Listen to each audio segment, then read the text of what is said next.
I do understand for some people burning the boats and going all in, it makes sense for them because that's their version of success. My version was I wanted the skill set, work with the Forest Service, fly to Finland to work with the Finnish police department. I wanted to run a field office for Air Force Office of Special Investigations and run a joint task force in East Africa for a year, and run a field office in Western Turkey where I was a diplomat to the Turkish National Police. Career is tough and some careers suck, but if you can get the right balance and really understand the outcome that you want from it, you can choose the right place to be. Don't chase the money, chase the experience.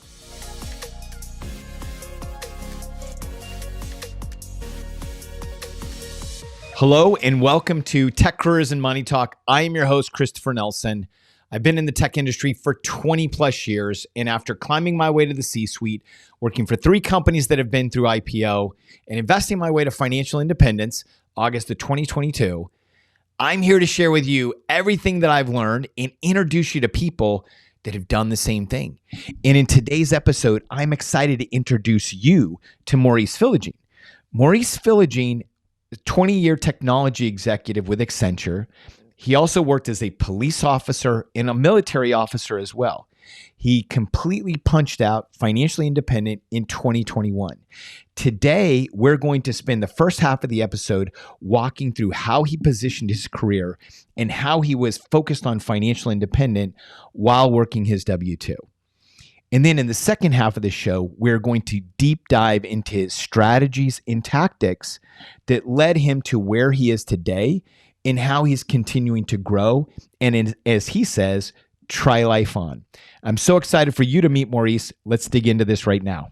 All right. Thanks so much, everyone. I'm excited to introduce you today here on Tech Careers and Money Talk to Maurice Philogene. Maurice Philogene is a 20-year technology executive like myself. He spent all of his career in technology at Accenture.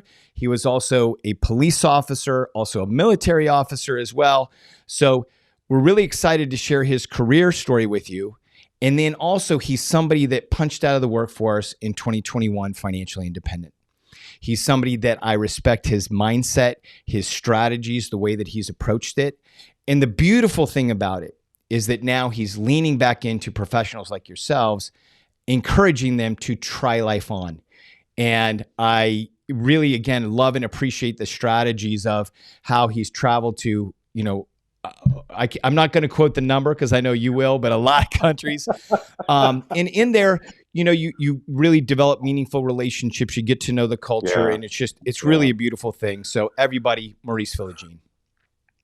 Well, Chris, it's my pleasure to be here, man, and like minds, and I'm so glad you started the podcast to help people out, and we're going to have a lot to offer them. So it's my pleasure, dude. We really are, and I think I really want to start back at the career story because I know, like many of us, you came out, you got out of school, and you're like, I myself saw Accenture. When did I started Accenture in 2001? When did you start with them? 97, right out of college. Yeah. Right out of college. I did too. And I'm like, great opportunity, build skills. Walk us through how Accenture and your career started unfolding. Yeah, man. So I, just as an end point, I'm 47 now. And as you said, I'm out of the W-2 world. And even though I'm very entrepreneurially minded and I'm a real estate guy and all that type of stuff, I'm grateful for my careers, I should say. So I ended up at University of Virginia on doing mechanical engineering on an ROTC scholarship. So my military career came from that. I was actually Navy first, but Air Force was offering full scholarships to minorities and engineers. I'm like, I'm double on that. So they gave me a full 100% ride. I got commissioned as a second lieutenant into the Air National Guard right after college. 4 years later, the Guard wasn't a place for me because it was very static. It's just in one location in Baltimore. But I got recruited into something called Air Force Office of Special Investigations. I was a military police officer, got recruited to them and became a federal agent and finished my career as a federal agent through what's called OSI, which is a sister agency to the FBI. Wonderful experience. I ran field offices all over the world, Turkey, Las Vegas, DC, a task force in East Africa, etc. So that's the military side. But the Accenture side, or what was Anderson Consulting in 97, and then got rebranded in 2001. Dude, because I started traveling when I was 15, consulting was very appealing to me because I had two offers coming out of college on the civilian side. I had Procter and Gamble running a production line in Hunt Valley, Maryland. Same place every day, same factory. That wasn't I couldn't do that. And then Anderson gave me an offer, or Accenture gave me an offer. And when I went on a visit with a consultant, he was telling me about his lifestyle. The fact that, look, he worked on a project for 6 months, and if you didn't like that project, don't sweat it because you could be on a different one. He also told me, because my money head was going, he was like, if you work out of state, you get per diem. It just, like, all of it made sense. All of it made sense. So I got hired with them, took the gig, primarily federal government, but I started to use Accenture for my own personal needs. Like I wanted to be international, so I got an international role, etc. And I stayed 25 years. I didn't have to leave, but the writing was kind of on the wall. And it was a beautiful journey, man. I'm so grateful. And then, as you know, I leveraged those two paychecks for years, and I built a real estate portfolio. Um, yeah, so that was the Accenture journey. 25 years of MC work. You did. And so, and so 25 years at Accenture, if somebody is going to talk to somebody who's been there, the first question that they're going to say is, well, you were there 25 years. Why weren't you a partner? Oh, Right? Right? sometimes I forget that. Yeah, yeah, that was intentional. That was Yes. intentional. So yeah, so my I started 97. In 2013. I got promoted to senior manager, which is the level right under partner, and That's that was right. even a little bit delayed because I deployed so many times with the military.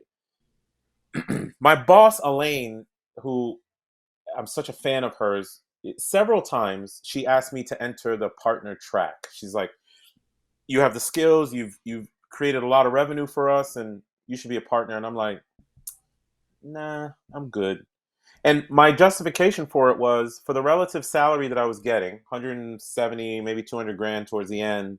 I was working solid 40-hour weeks, sometimes over, but generally I could control my schedule. I didn't like the thought process of being a partner, having more management scrutiny on me. And then if you're a partner, you have visibility to upper management, you have sales targets.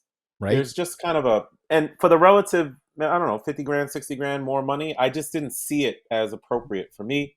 What I cared more was Elaine was the best at this. Elaine, tell me what you want for your account. Maurice, I need $25 million in sales. I got you. Let me go work on this. I'll be back in 3 weeks. She would trust me. And because she trusted me so much, I got outcomes for her. But the outcome I wanted for myself was Accenture, give me them awesome paychecks. Don't worry about me making partner. I'm not worried about that. I'll take those paychecks and I'll go invest them in real estate systematically. So it just didn't make sense for me to be a partner. I wasn't interested. That if I did it, Chris, I would have been chasing somebody else's version of success. That was not my version of success.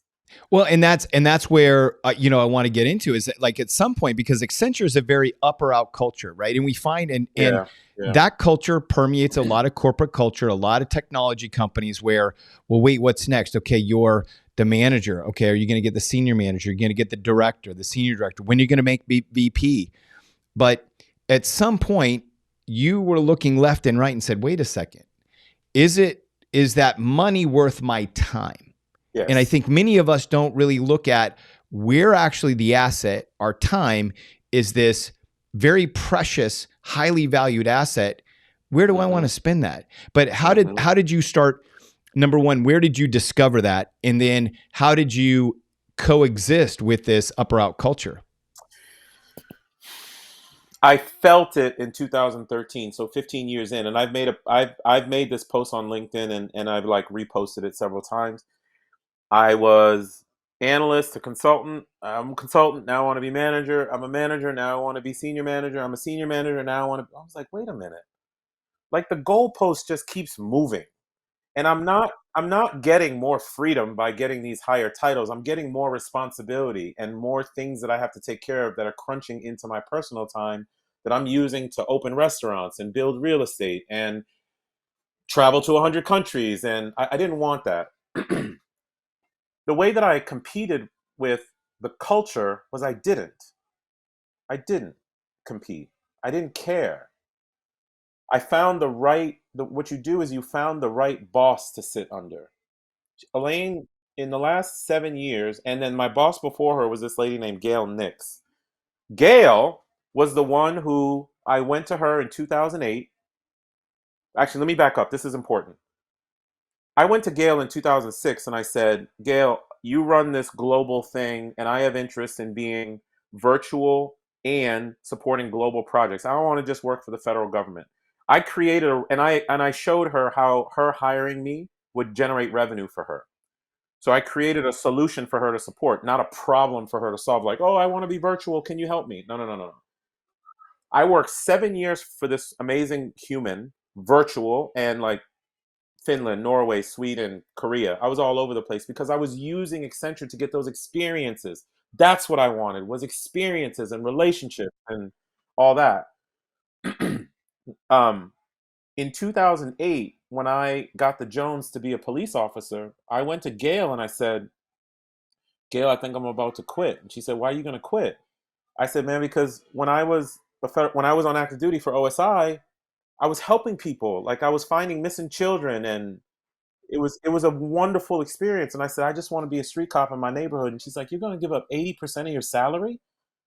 Yeah. So being the beautiful human that she was like, nah, we're not going to do that. We're going to find a way for you to do both. I went to day academy for the police department. And at 3 o'clock, when I was done with academy, I would log on, and Gail was like, just work as long as you can. And if you can only work 4 hours because you're tired, then take 4 hours of leave that day.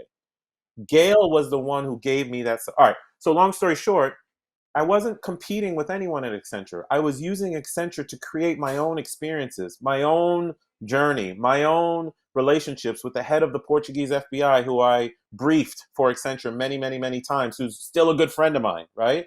While other people were chasing titles. And I'm not saying that that's wrong, but what I'm saying is that was not my version of success. My version of success was relationships, traveling around the world, building skills, and then on the outside, building a massive portfolio that would take care of me for the rest of my life. And so you talk about this too. This is one of your writings on LinkedIn that I think is so powerful. It's you're working with a purpose that's focused on your own greater purpose, right? Yes. Yeah. And that's the mindset shift, right? It should be. And the way that I articulate lifestyle design now on social, I didn't have this all designed in my head when I was in my 20s and 30s. I'm saying it all in reflection, you know? Right, of course. But it, man, it just all made sense to me. It made sense to leverage. It made sense to leverage the W-2. And what I say about purpose and purposeful, a career is a purpose, your God-given talent to be alive. Right. If career, that's a purpose. Like my best friend in high school, Allie, she graduated Yale Law. She could be Mm. at a law firm making $2 million a year, but she's an immigrant rights attorney in California, probably making less than 100 grand because her daddy worked with Hugo Chavez back in the 70s, God rest his soul, and she Wow. wanted to be part of that lineage. Right. That's her purpose. She has won. She is doing the thing that makes her alive, and she gets up every day. Mm. That was being a police officer for me. I didn't have a problem working 8 hours a day for Accenture and then going to be on the street at night for 10 hours. Never had a problem with it because it was my God-given reason for those 15 years to exist. Chris, when I tell you I loved it, I loved being able to give back to people in that way. So that's a purpose. And at Accenture, I enjoyed it, but it was not my purpose. It was Right. purposeful. It was purposeful. I wanted those paychecks. I wanted the Mm. skills. And I use them and I leverage them the way that you know that I have. So I like to draw that distinction. Well, in that, in being purposeful, the thing is, what I heard from you and I hear from you all the time is you were delivering value. You were making business cases for you Yeah. to be able to have this lifestyle where you created a partnership that said, I want to be purposeful and intentional in the way that I'm approaching you, Accenture, so that I can fulfill my purpose over here. Yes. But you nailed it, but I will say one thing. I was very, very quiet intentionally. There was very few people at Accenture who knew that I was a police officer, and there was very few people at the police department who knew I was a management consultant. I never Yeah. wanted, like, if I wasn't at the office, for someone to be like, well, he must have worked patrol last night. He's tired somewhere or something like that. So Right. for 15, 20 years, I kept it all quiet. Never told anybody. Well, and I think that sometimes, and I think this is, this is part of your story too, as we're going to start getting into, some of the Yeah. conversations around investing is, in we've talked about this, is when you start bucking the status quo, when you start saying, I don't want that promotion, I think I'm fine. People are like, are People you start looking okay? at, Like, do are I you need to good? check Are in you with all you? right? And you're like, no, I've actually got this whole other plan. Well, what is that? Well, it involves commercial real estate. Oh, we better bring in the counselors now, right? I mean, Right, right. that when you start forging your own path in this Hmm. standard quo world, it can be really lonely. Dude, Chris, not only was it lonely, let me just paint you a picture of a day in the life of that when I was at the height of it, when I was full time plus real estate. Work all day, Accenture, client calls, whatever. Get on the metro from DC, get back to the house at 6 p.m., cook dinner, be with my oldest. My youngest came a little bit later. Do homework with him, lie down at 7 p.m., wake up at 8:15 p.m., put on my uniform, get in my patrol car, get to roll call, hit roll call, go have dinner with the fellas and the ladies and stuff, break, and then for like 11 p.m. to 3 a.m. I was humping. Like I was a very proactive police officer. Once 3 a.m. came, assuming there's no calls, I would go to the back lot, lean my chair back, and just wait for calls. It was me trying to get a little bit of sleep. Like I'm just like this. And then you develop what's called radio ear. You hear your call sign or your boy calls for help, and you're like, I'm on my way, right? Okay. 6 a.m. comes, I go back to the house, I lie down for an hour. 7 a.m., my son wakes up, I start getting him ready for school. I put on my Accenture clothes, I go to court. On the way to Accenture, I stop in, I check in with the state's attorneys. My cases are usually solid, so they don't need me the whole time. I get my overtime, I jump on the train, I go back to Accenture, and I press repeat. That was 4 days a week I did that. And then on the weekends, I would do real estate. Man, I look back on it now and I'm like, how the F did I do all that? But I loved it so much and I was building all this other stuff on the outside. And back to your point of it being lonely, it was lonely. It was very lonely because I couldn't tell people. And I had what I pen as entrepreneurial depression. I couldn't find you. There was no LinkedIn for me to find Chris. All I had was aisle 6 of the Fairfax County Library to go get information. We weren't sharing with each other. Like who was doing what I was doing, plus traveling to all these countries, plus being in the military. So there are people who do unique things like that, but what I'm suggesting is at the time I couldn't find anybody and it was a very lonely process. Mm. Well, and I think something else I think that's really interesting about the journey too, right? Is just for people in general, many people have this perception, and I see this Hmm. a lot now. And this is why I have a lot of respect for you advocating for the W-2, where you learn skills, you built relationships, Yep. and it enabled you to become an entrepreneur because now you're Yeah. working a lot less. But many people believe that the transition to get to entrepreneur or stepping into an entrepreneur, like, let me go eject the W 2 because this life is easier, because they Right. see the result that you have now. But the transition, I mean, I know for myself and my wife, as we were working corporate jobs and we wanted to learn real estate, it was you put the kids down in the evening and we're on the Right. couch, studying real estate, like trying to Yeah. figure all that stuff out. It's dude, it's hard. I'm not a proponent of burn the boats. I think W-2 is wonderful. I briefed the head of the Portuguese FBI. I helped Accenture get into the US Forest Service. My old boss called me.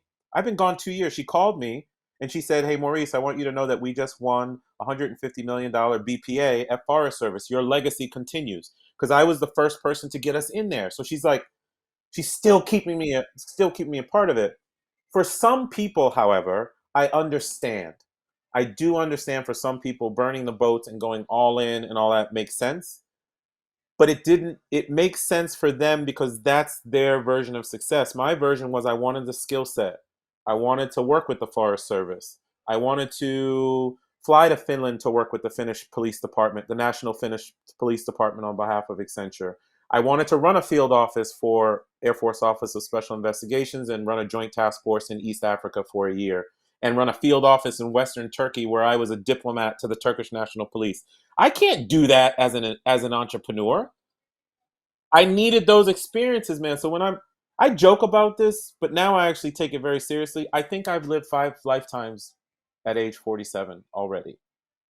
And I'm so grateful. So I want people, like, career is tough and some careers suck, but if you can get the right balance and really understand the outcome that you want from it, you can choose the right place to be, right? Don't chase the money, chase the experience. Chase the experience. And I think this is something that you really talk about in your Try Life On program, where it's like you Yeah. help people understand that in the W-2, you can seek freedom. Yes. You Big can time. seek freedom in your W-2. And so what are is it the 5 freedoms that you talk about?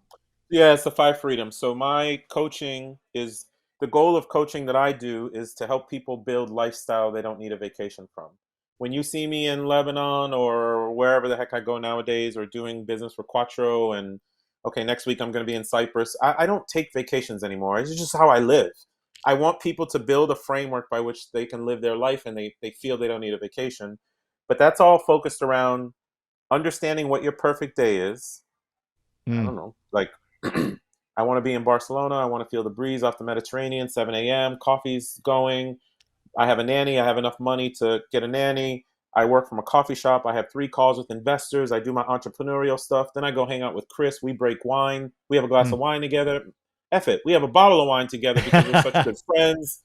I go home, blah, blah. Like, whatever your perfect day is, you take the 5 freedoms: time freedom, financial freedom, geographic freedom, freedom to execute your purpose, police officer, Right, freedom to build meaningful relationships. Only reason I'm a developer in Cyprus is because I built a relationship with a guy who was already doing it.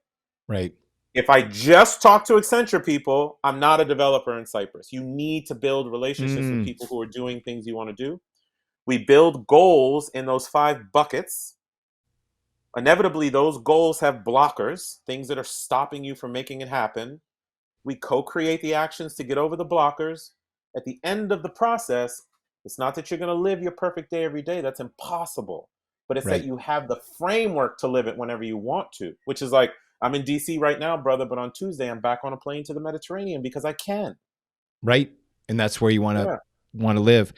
And I that's think right. it's so important for people to have this mindset, because the reality is in this program, you're not going through the 5 freedoms and saying, okay, now go put in your resignation papers. That's not it at No, all. no, You're no, no, no, saying, no, no. Yeah. no, no, no. Just to make sure that people are understand, because I think people get this twisted real easy. They're like, oh, to get the freedoms, I got to go eject that. No, you do that in partnership with it. Yes, so in my case, so let's use my example. I wanted geographic freedom. I wanted to be able to work from anywhere in the world with Accenture. I wanted to support clients internationally. So I created that role that I presented to my ex-boss, Gail. It's not that I quit Accenture to go do that. It's that I presented a solution. I found a way within the construct of the W-2 that I already had to get the outcome that I wanted. On my blueprint, if you will, it would have said, geographically, I want to support everything all over the world. I want to immerse in culture. I want to feel good. I want to learn new languages. I want to eat new food. And I want to be in a business context where people respect me in a foreign place. Okay, so I didn't quit. What you do is get a virtual gig. And if you can't get it within your company, then maybe it does make sense to go externally. The thing about real estate and assets, here's the thing: everybody can make good money in their career. I got that. But you want to buy assets along the way because at some point in the future, you want to be able to continue your lifestyle. The W 2, that stream of income is going to stop. You either don't want to do that job, physically can't do that job, or your company is going to tell you, man, you've been here too long, right? Right. And I want to get into that in a second, but I also want to share. So one of the things, and again, this is so important for everybody to understand, is that if you have a vision for your life and you go into a job, you can make this work. Now, my example is when I started with Accenture, I wanted geographic freedom. Like, I came out of school and I wanted to travel. I wanted to see the world. And so again, looking for those opportunities, and Accenture was a great company that provided it. In 2001, right after 9/11, when I started, there wasn't a lot of travel. Oh, you're in this you know, uh, they had operations centers. So I was in one in San Ramon in Northern California.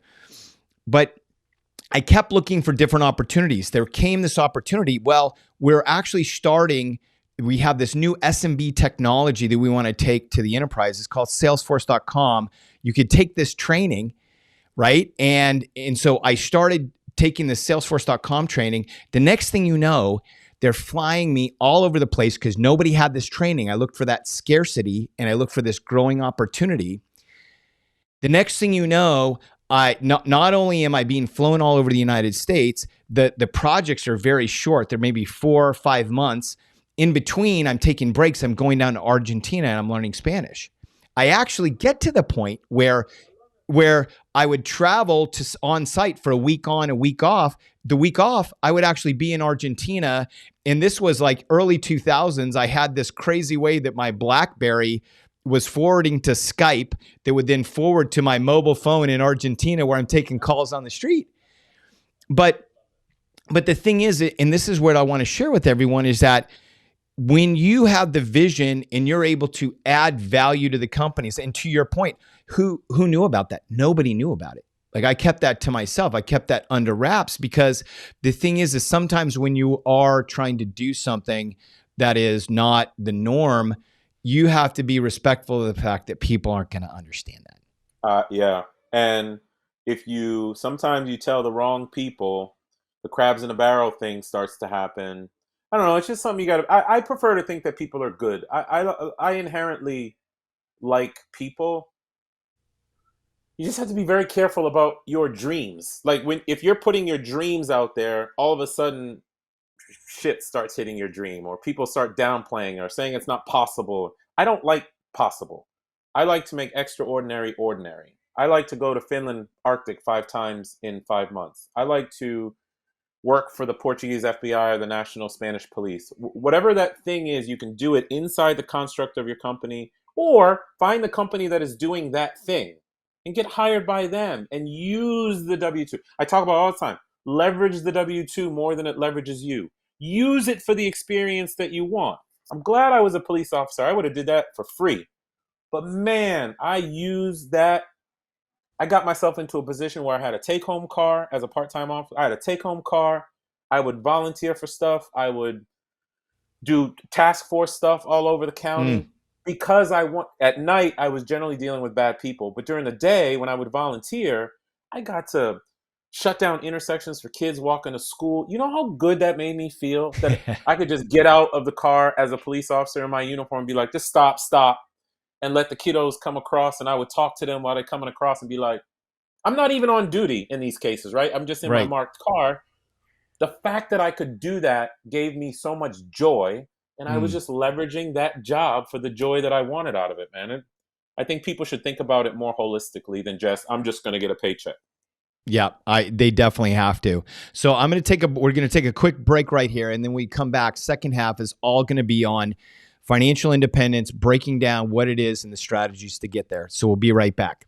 All right, and we are back with Maurice Philogene, career at Accenture, and now financially independent. I'd love for you, I think that you, again, posting on LinkedIn where you have a lot of great social content, you really break down the steps to get to financial independence. Can you walk people through that quickly?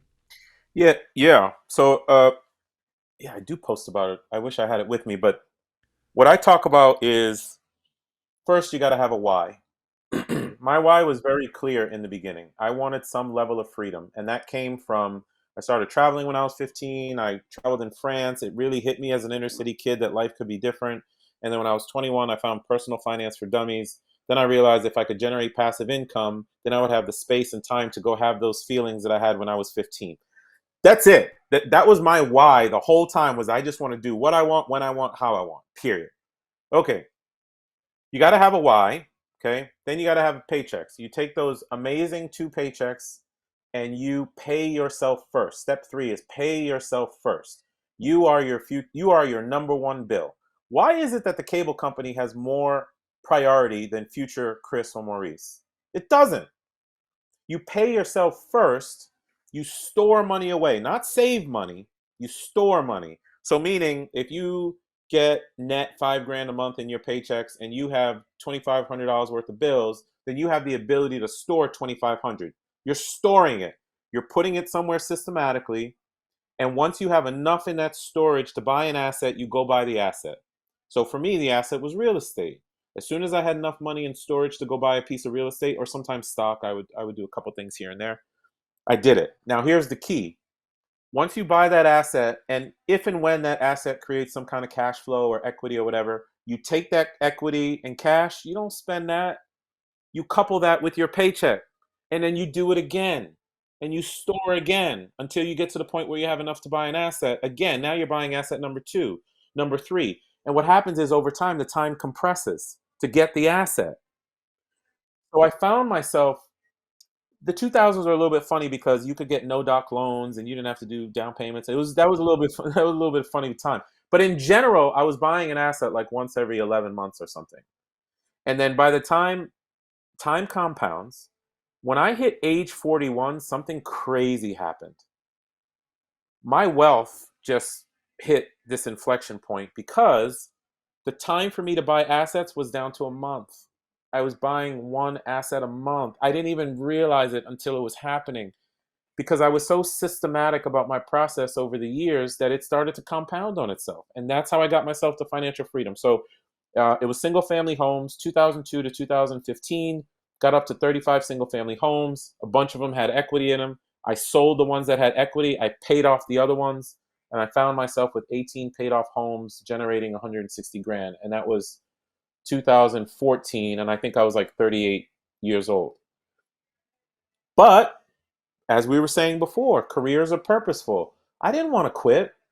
I I stayed working for another 8 years. I really, when you have enough money to cover your basic needs, you start to realize that money was never the goal in the first place. Right.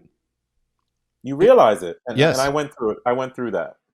Well, and the thing is it's funny is as I started building up my passive income and I was working is Yeah. you enjoy like you're playing a little bit more loose. You're not playing Yes. tight Yeah. and you're in Yeah. there. Yeah. And Yeah. I just remember that before I was so, thinking all the time, my performance, where am I at versus I know the last role that I had at GitLab when I came in and I was very purposeful. I'm coming to this company. We're going to take it through an IPO, take some more gold coins off the table. But I already had really solid passive income coming in. I was more, how are you doing, Maurice? Let's Yeah. connect. And I was much more Yeah. to your point about the connections. And then the work just came easy. The work just flowed. Hmm. And it's so interesting the way that happens. It does, and now you have the backdrop of why when I was asked to enter the partner track, it didn't matter. It didn't matter because I already had the system for creating wealth on the outside by systematically storing my money and buying assets. If I would have got another 60 grand and then added 40 hours of work time to my week, then I'm taking away from my ability to build my portfolio and have all these experiences around the world. Right. So that's what was so confusing and maddening to people. People were like, you've been here 20 years and you're not, why are you not partner? And I would just kind of shrug it off and just be like, oh, no, I don't want to be partner. It's the same thing. And I know we're talking about the investing side, but I do want to say one thing back on the career side. It's the same thing in the police department. Because I was a federal agent and because I hit the title of lieutenant colonel, I have the qualifications to run a mid-sized police department as a chief of police.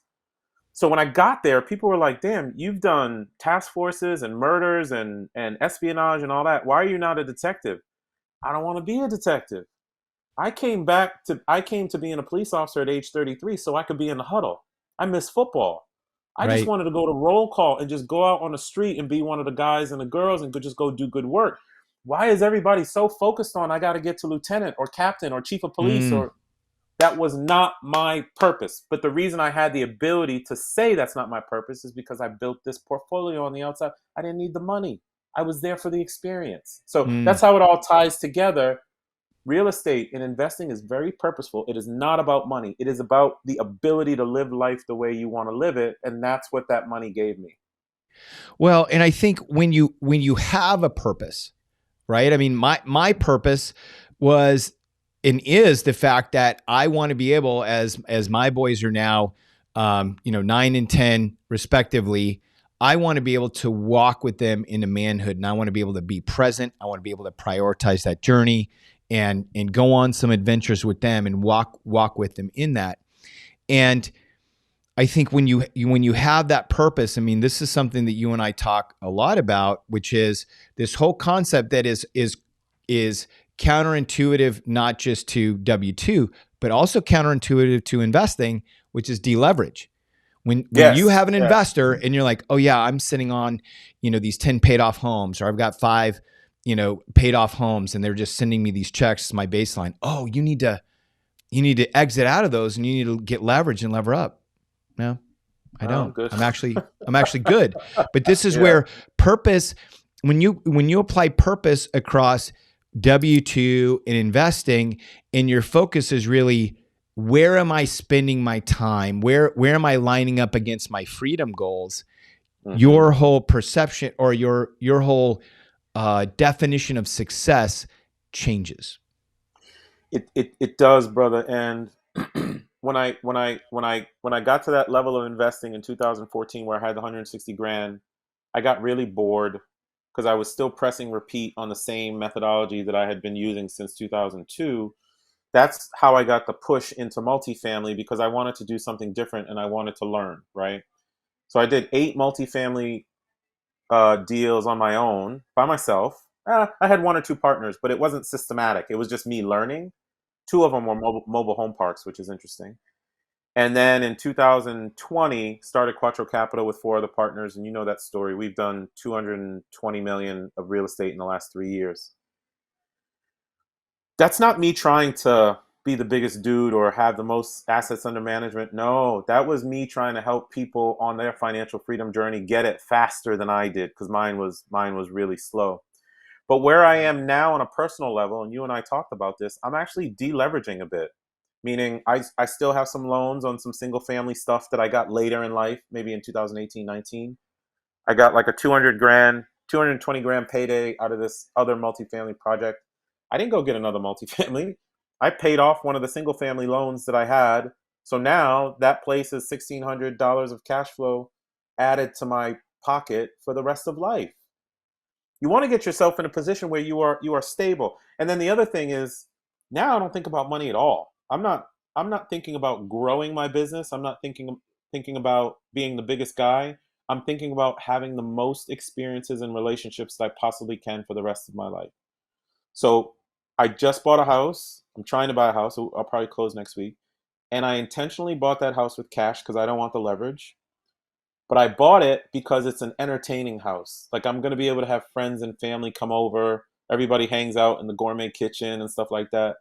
Man, I want to live. I am true to form to Bill Perkins' book, Die with Zero.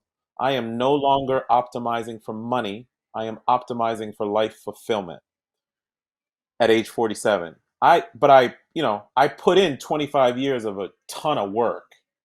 And now I'm young. I lost all this weight. I'm working out like a bandit. I'm spending time with friends. I'm spending time with my kids way more. I'm plugged into life and planet as I should be, man. And I hope people use career to invest so you can get to the point where this is what you're focused on, the good aspects of why we're alive on this planet. And I want to rewind it a little bit, because, when we're all trying to figure out this financial independence, financial freedom, Yeah. is when you make that first investment. Because I'm sure, like, when you bought your first home and you realized, okay, I'm getting what, $500 a month off this thing. It was like 200 bucks, I think, was my There you first go. deal. There you go. No, and and so you're getting $200 a month. You start scratching your head, and you're saying, how does this work? Like, how does this all work? And then you realize, okay, you have to, again, have this long view, and you're like, well, okay, that takes out a couple of my bills. But in honesty, what you're doing is you're reinvesting it. You're not using it, but that's in your mind. You're saying, okay, I have cash flow that, if I don't have a job, I can pay a few of my bills. Then you stack the next one and you get a few more, you get living expenses. But there is a point where you understand how this works. And I told you my story where we sold our house in the Bay Area, that, again, it was this prized possession. Like, oh, you're in the Bay Area, Yeah. you got to get a home Yeah. there. So we had to work for Yeah. equity to get the home. Then we sold this home for, a couple $1,000,000, bought our primary residence, 5 single family homes that, again, all of a sudden started covering all these expenses. And we learned right away, oh, right. So now we Mm. traded one home for 6 homes and no living, no, it covered mortgage, it covered electricity and the home insurance and the taxes and stuff. It's But that amazing. was the lights on. But for you, as you were climbing up, how did you start, seeing, okay, this is how it works and having faith in the process? I When I coach students now, we create a financial blueprint where they can actually see how that all works, Mm, plotted out. I wasn't that prescriptive. When I started going to the library in 2002, 2003, because I bought a place to live. It appreciated 30 grand in 3 months, and it was confusing. I was like, "What just happened?" My father explained equity to me, so I went back to the library and I just started reading books. I just had faith in what I was reading, because sometimes when I would buy condos back then, they didn't cash flow positive. Sometimes they were slightly negative. Sometimes they were break even. But something dawned on me, and I feel like it was this broker who told me this, but I can't remember. But it dawned on me that if I can just hold on to them for a long time, the rent will eventually go up a lot. People don't have patience. The one thing I was very good at was systematic patience. Because if you have something that's zero cash flow now, like, man, like I'm subsidizing housing. I'm paying a little bit into it every month. That's okay. That's okay. What I cared about was, like, I wasn't worried about the average annual return or the cash on cash return. What I was worried about, what this thing would actually do for my life. So 10 years later, I started to feel it. Like, the thing that used to cash flow me $200 was now cash flowing me $600, $700. Huh. And I have 12 of these. Let me get a few more of these on the plate. Even though I would now get them in like 2013, 14, 15, I'm like, I'm not worried, because in 2023, these things will be. That's how my mind thinks. I don't think about what is the asset going to do for me right now. I think about what's the asset going to do for future me later, and I'm willing to wait the time. And you can probably tell I'm a buy and hold guy. I don't really sell much. Um, it's what it does for my life. I don't care about rates. Not in Quattro world, not when I have investors, but for myself, what I care about is, what does it do? Does it pay my bills? Does it give me money so when I'm overseas? Chris, I'm so proud of myself for this. I have to say, I'm proud of 23-year-old me for this. 47-year-old me is so proud of 23-year-old me, because 47-year-old me is still living off the 14 of the paid off places that 23-year-old me started to buy. So even though I have 30 apartment complexes and this and that, I'm still living off the condos that my 20-year-old self bought. Man, it's And a that was beautiful thing. courage, right? That was courage, because I think for Yeah. most of us, and it sounds like you got a lot of your education. And I mean, I think this is really important on the journey to financial independence. We have to seek teaching. And so 23 Oh, year old yeah. you, I know Hmm. you were spending a lot of time at the library. Hmm. And it's funny. I'll tell you a little side note, is because, my wife, who's Haitian as well, loves the Yeah. libraries. And so after talking to you one day, I said, I was just talking to Maurice, like, is the love of libraries, is this a Haitian Oh, thing? is it a Haitian thing? I don't know. It was free. It It was was. free. It was free. But then, so then from the library, where did you start getting some of your, education? Because you probably realized, okay, Yeah. I need to know more. I need to get advanced Yeah. tactics. Yeah. It was when so library was my main source of knowledge, along with brokers and stuff like that. But the library was my main source of knowledge from 2002 to 2015. If you think about it, Yahoo and Google and those things, they just came around, like, Google was in its infancy in 2004 when I was starting. Yes. In 2015, when I got the idea to do multifamily, because Facebook was listening to me and put an ad in my phone, I went to a multifamily seminar.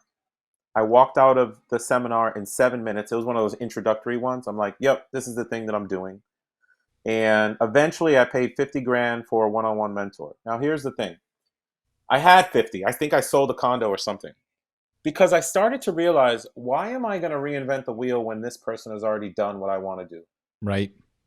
I, it took me 2 years to do my first multifamily deal.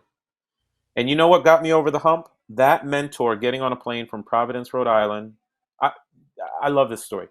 This older white gentleman gets on a plane from Providence, Rhode Island to come see my younger black self, okay?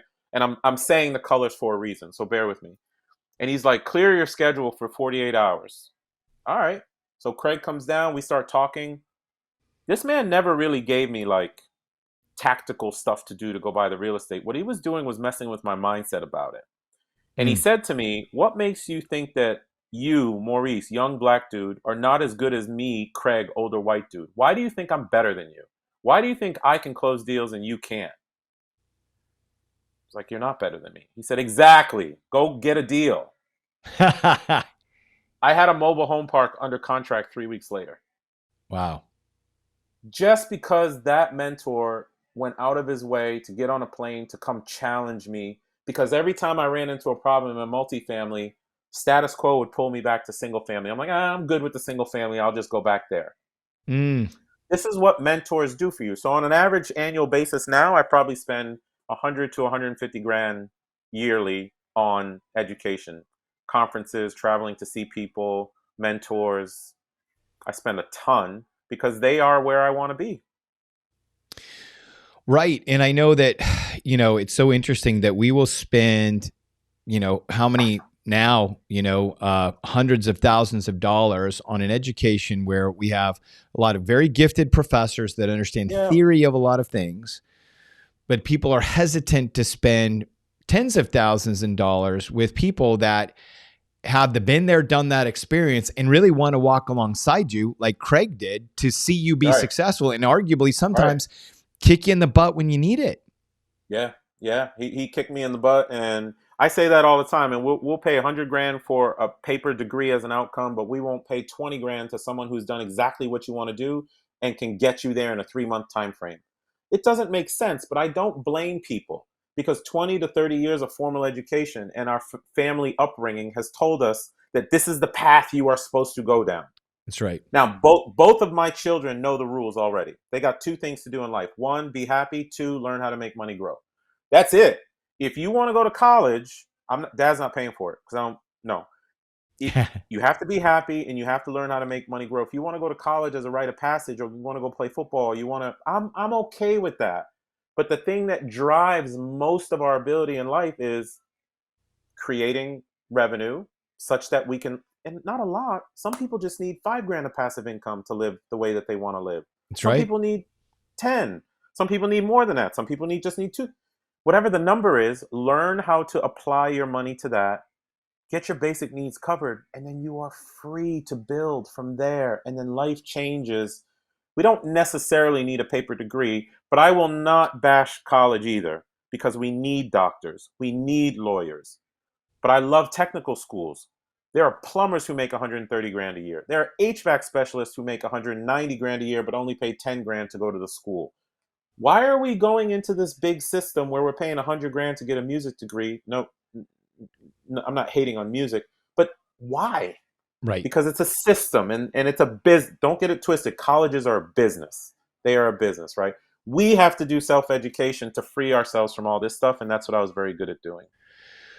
And then what did you learn? Like, I know that you understand how the ultra wealthy think, and it's different Yeah. than what we think. And in fact, I this came to me the other day. Let me know what you think. We're going live with this right Yeah. now. This is live, but Yeah. I said the ultra wealthy. Well, so middle class thinking is I am going to do my own budgeting and bookkeeping, and I'm going to outsource my wealth management. Where ultra wealth is, I'm actually going to outsource my bookkeeping and budgeting, and I'm going to do my own wealth management. Yeah. Right? What I learned from wealthy people, man, I say it all the time. Like, debt is a wealth tool. Self education is a wealth tool. Hiring experts is a wealth tool. There's one particular person on LinkedIn. I was so fond of his information, I paid him 2 grand just to meet with him for an hour. Mm.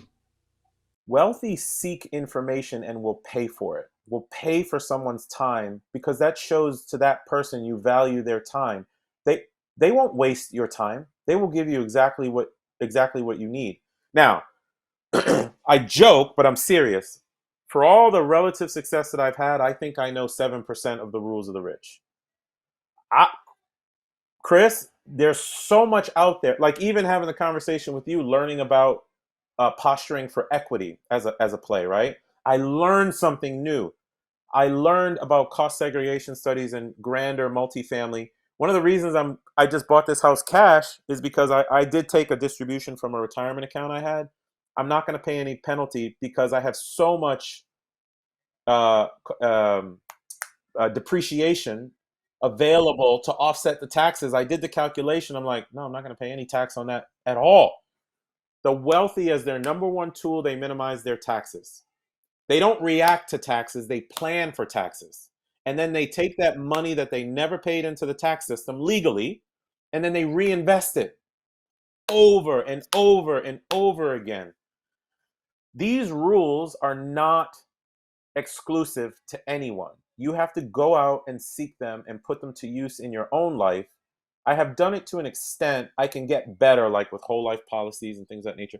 But again, I'm not optimizing for money anymore. I'm optimizing for life fulfillment. So for everything I've done at this point, I'm like, nah, I'm actually really in a good position. I want to go live well. But I do pay attention, and I want to plug one book. I do pay attention, and one of the best books I've ever read relative to what we're talking about is Money Master the Game by Tony Robbins. And some people like Tony, some people don't. It's not a Tony book. Tony interviews 20 to 30 of the greatest financial minds you've ever. John John Bogle, Jack Bogle, Mary Erdos from Fidelity, Sir John Templeton. Sir John Templeton, who ran Templeton Funds in the '90s, I learned something from him. When there's blood in the streets, that's when you get in there and you go buy stuff at a discount. Oh, I love wealth stuff, man. I mean, I'm so fascinated by it, but people have to seek the information themselves and apply it to their life. They do, and you're right. There's so many different levels to uncover, and I think on this journey, and the greatest thing that I've learned, is when you get on this journey, and I think especially now things have opened up with the internet and a lot of these conversations about financial independence is you can meet other people and share ideas on the Yes, journey. There's so many more yes, people now talking about this, doing this, and encouraging each other. exactly. And I'm a real estate guy, but the last conference I went to was Dealmaker Live, meaning I went to a conference specifically for fundraising to create a fund. Excuse me, a Right. non-specific fund. Instead of, "Are I'm going to raise money for real estate?" No, I'm just going to raise money in a fund and we'll figure it out. Now I don't know if I'm going to do it, but after what I heard there, I'm like, what? How does this work? And I was just flabbergasted. They are skirting the whole financial system. They're making their own economy, and they're working with private people who want their money to grow in certain ways, who want nothing to do with Wall Street. So a friend of mine has $100 million fund, another friend has a $500 million fund, and here I'm like, maybe I'll do a $5 million fund and learn because I want to do something small. Right. It's fascinating, man, and but you have to go out and seek the information. There's me investing $5,000 to go to this conference, and then 3 days of my time. It's one of the best investments I ever made, if not for just the friendships and connections. Right. And I mean, I think that's the big thing you take away from it too. Yeah, man. Yeah. Well, I want to say thank you so much for your time, man. I always get so much value. At the end of every session, we do have a little fire round. I'm going to hit you with 5 questions right now, and Mm, we're gonna get the thoughts, the details. mm. Let's So right now, what is the way that you keep learning? Oh, I mean, it's just what I told you. I seek conferences and people who are doing things in areas I know nothing about. Mm, It does not mean that I want to build a fund. It does not mean that I want to build some business. What it means is I want to seek information so I can make an educated decision for me later. That's one thing. And then the other way that I'm in constant learning is my travels. Man, every Maurice, you've been to 98 countries over 350 times. You want to see the whole world? No. I want to be in a state of constant learning. When Mm. I go to Lebanon, for example, I've been to Lebanon 40 times. I'm starting to understand the country much more, the intricacies of how I get around, and people are starting to know me. I have a lot of friends there and what have you. I wanted to learn and immerse in something radically different than what I know. I just happened to choose that country to focus on, and it's been awesome. So between seeking knowledge for business and then just seeking relationships and immersing in culture, that's how I keep learning. What soft skill helped your career the most? Soft skill. Relationships, my ability to connect with people and build meaningful relationships. And that's one of the pillars in my coaching is I mentioned it to you, like if you and I were just making friends with Accenture people, then we weren't building relationships in this other Right. area of our life that was really important. Chris, there's no less than 30 countries that I could land in today where I wouldn't have a close friend come pick me up. Wow. I'm so proud of that fact. When people travel, some of the mistakes I think they make is they travel as a tourist. They don't travel with the intent to plug into what that community is. So here's a great hack, an example. The next time you go to some place that you don't know, you can order an Uber, that's fine. But when you order the Uber, get the guy or the girl's phone number and say, look, I'm going to call you directly. Come be my driver for the week. You know what happens with that? You build a friendship because you go into talking with the person. You are giving the person a lot more money than they would typically make. They are introducing you to their friends, family, and suggesting little nooks and crannies of the city that you never would have even Mm. known about. So now you've created this relationship with this person. And if you reinvest, this is what I do with people. I reinvest in them all the time. Remember when I said 98 countries over 350 times? Because I go back to the same places over and over and over, and I reinvest in those relationships. I keep showing up. That's the soft skill that has radically expanded my life, expanded my love for humanity, given me empathy towards all types of Wow. people. The Swami people of the Swami people of Finland. They're like the Native Americans of the US. They were persecuted too. I knew nothing about them, but I got like 3 Swami friends because I kept going back to learn about Wow. how they were hurt in history. People, man, building meaningful relationships with people will help you so much on a personal and a business level. It's uncanny. Mm. All right. So this one is the converse. What is the worst investing advice you ever received? I want to scale. Mm. I hate that. There's nothing wrong with scale, or you should scale, or something. Right. There's nothing wrong with scaling. When you are scaling as a consequence of wanting to help more people, I think it's a beautiful thing. When you are scaling in the context of I want to make more money, I don't buy it. Mm. Because when you chase money, it runs. But when you make money out of a consequence of helping people, it's awesome. So we have scaled Quattro. So Quattro Capital is the Yeah. syndication firm I have, and we've scaled. We've moved into new systems. We have about maybe 1,500 investors now. I think I've invested about 90 million of people's money. We had to scale our systems to support our investors. But that's me trying to provide a service to my investors. I have to do that. Right. On the coaching side, on the coaching side that I do, I refuse to scale. I personally do not want to do group coaching so I can have 1,000 customers. I Right. don't want to create a digital product. I don't. What I want, the goal for me in coaching, yes, I want to get paid. I do. My time is valuable. But selfishly, I want to build really deep connections and relationships with these amazing humans who are wanting to redesign their lifestyle into something they don't need a vacation from. So by the time we're done coaching after a 3-month period, we're friends. I have these amazing human friends all over the world, right?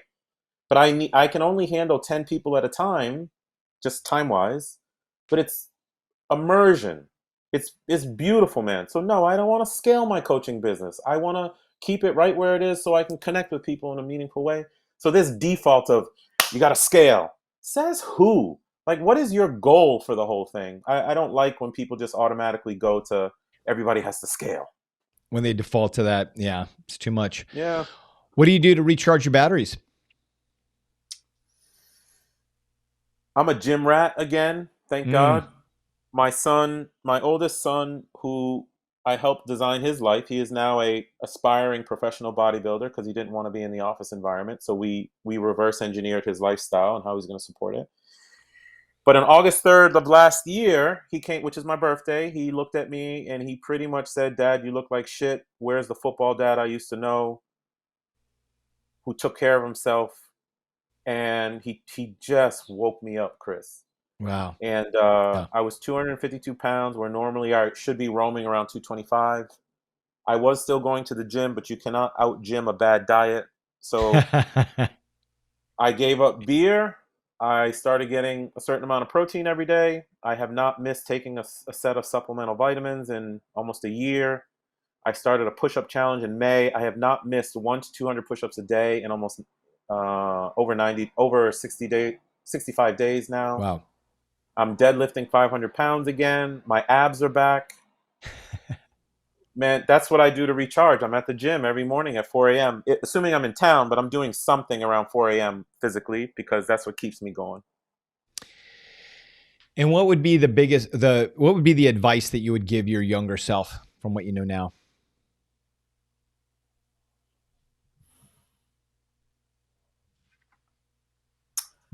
Man, I'm proud of him. I would tell him, I just got emotional a little bit, bro.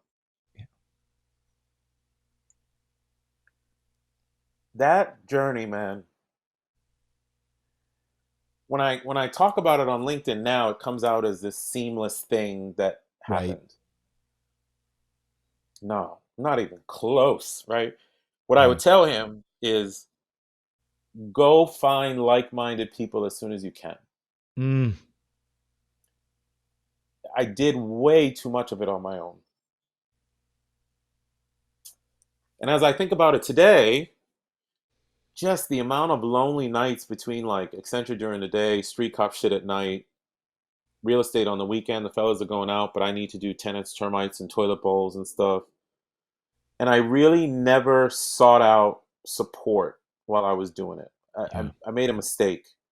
And you, it, I mean, it's such a visceral journey when you are trying to get your freedom and you have this drive. I had this drive behind me, man. Like there, I would have dared someone to step in front of me for what I was trying Mm, to achieve. yes. There are certain things I want to achieve today. I don't think it's wise for someone to say that I can't. You probably don't want to get in front of me. But I did it a lot alone. But now I have folks like you. And now I have my business partners. And now I have people all over the world who understand me and the LinkedIn community who appreciates the content I put out because I did go on that journey and stuff. But that was a little bit too much for one person to handle. It What I is. did. So it's tough to when I think about it, it's a very hard thing for me. No, it is. And this is where, I want to thank you for sharing that here, because the reality is that this podcast is here because other people are on this journey and they may not be Yeah. talking about it. They may not be talking about money. They may not be talking about career, but ultimately, to put a bow on this whole thing, right, is Hmm. you figured out the career and how the career could give you the life that you wanted. And then you Yes. started doing extra time to say, well, wait, I need the career to then fuel this money thing so I can get to this point where I own my time.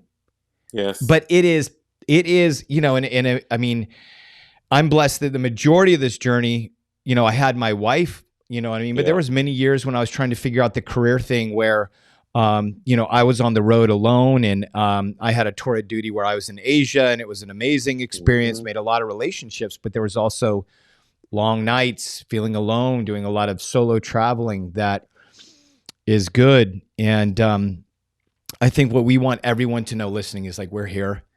Maurice is Exactly. online on LinkedIn. He also is at trylifeon.com. Is that right? You got it. Trylifeon.com. Yeah. Maurice Yeah. at trylifeon.com. Yeah. And we're here. We're here on a podcast. I've now started a monthly meetup so that we can just gather and have small intimate sessions where people can have like-minded people talking about career and money and everything that goes in between. I mean, last night, Nice. we were talking with somebody who is, now they're really focused on, like us, like-minded, doing some real estate stuff. They've just had now their first kid and mom wants to take some time off of work. So now all of a sudden, okay, income's going to be decreasing. They're managing a Hmm. lot of a lot of things going on. And some of us in this journey, we have to, what I call, thread the needle. Like, it's like, Yeah. okay, we're going to compress. We're going to do this for the family. It's good for the health. It's good for the time, but it's hard. And having people along the journey is so important. It's hard, and I appreciate you saying that. And anyone who's listening to this, like, send me a DM on LinkedIn or send me an email, maurice@trylifeon.com, or go through the Quattro Capital website, track me down. Uh, we People who are entrepreneurially minded, there's nothing wrong with W2, as I keep saying, but people who are entrepreneurially minded sometimes feel isolated and ostracized Mm. because it's not like they can just go back to work and be like, yo, I'm opening a coffee shop tomorrow, when at work you're supposed to be writing a strategic plan for that client. So you're trying to do right by your company for sure, but you're also on this other thing. And when you don't have people to talk about it who understand it and have been there, it can be very isolating. So I encourage, go find someone, and if you cannot, then track me down, and I will be your support system in some kind of way. That's beautiful. Well, I want to thank you so much for being on Yeah, the thank podcast. you. And for everybody listening, we are a new podcast. So please listen on Apple, Google, Spotify. Please leave us a review. Let us know what you're taking away from this podcast, and tell somebody else, right? Tell somebody else, because this journey of career and money can be incredibly confusing, but we're here with you on the journey. Thank you.